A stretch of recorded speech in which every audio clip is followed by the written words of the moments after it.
بسم اللہ الرحمن الرحیم اللہ رب محمد صلی اللہ علیہ وسلم نحن عباد محمد صلی اللہ علیہ وسلم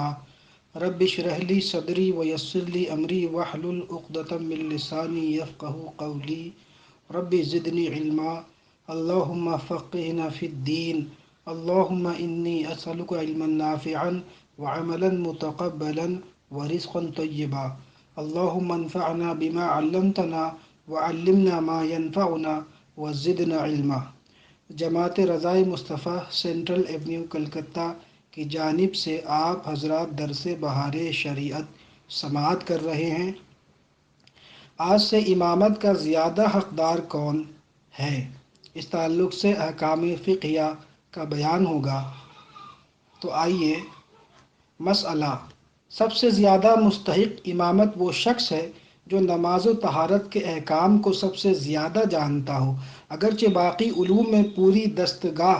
نہ رکھتا ہو، بشرطے کہ اتنا قرآن یاد ہو کہ بطور مسنون پڑھے اور صحیح پڑھتا ہو، یعنی حروف مخارج سے ادا کرتا ہو اور مذہب کی کچھ خرابی نہ رکھتا ہو اور فواحش سے بچتا ہو۔ اس کے بعد وہ شخص جو تجوید قرأت کا زیادہ علم رکھتا ہو، اس کے موافق ادا کرتا ہو۔ اگر کئی شخص ان باتوں میں برابر ہوں تو وہ کہ زیادہ ورع رکھتا ہو، ورع کے معنی تقوی، یعنی حرام تو حرام شبہات سے بھی بچتا ہو، اس میں بھی برابر ہوں تو زیادہ عمر والا، یعنی جس کو زیادہ زمانہ اسلام میں گزرا، اس میں بھی برابر ہوں تو جس کے اخلاق زیادہ اچھے ہوں، اس میں بھی برابر ہو تو زیادہ وجاہت والا، یعنی تہجد گزار کہ تہجد کی کثرت سے آدمی کا چہرہ زیادہ خوبصورت ہو جاتا ہے، پھر زیادہ خوبصورت، پھر زیادہ حسب والا، پھر وہ کہ با اعتبار نسب کے زیادہ شریف ہو، پھر زیادہ مالدار، پھر زیادہ عزت والا، پھر وہ جس کے کپڑے زیادہ ستھرے ہوں۔ غرض چند شخص برابر کے ہوں تو ان میں جو شرعی ترجیح رکھتا ہو زیادہ حقدار ہے، اور اگر ترجیح نہ ہو تو قرار ڈالا جائے، جس کے نام کا قرار نکلے وہ امامت کرے، یا ان میں سے جماعت جس کو منتخب کرے وہ امام ہو، اور جماعت میں اختلاف ہو تو جس طرف زیادہ لوگ ہوں وہ امام ہوں، اور اگر جماعت نے غیر اولیٰ کو امام بنایا تو برا کیا مگر گناہگار نہ ہوئے۔ مسئلہ: امام معین ہی امامت کا حقدار ہے، اگرچہ حاضرین میں کوئی اس سے زیادہ علم اور زیادہ تجوید والا ہو، یعنی جبکہ وہ امام جامع شرائط امام ہو، ورنہ وہ امامت کا اہل ہی نہیں، بہتر ہونا درکنار۔ مسئلہ: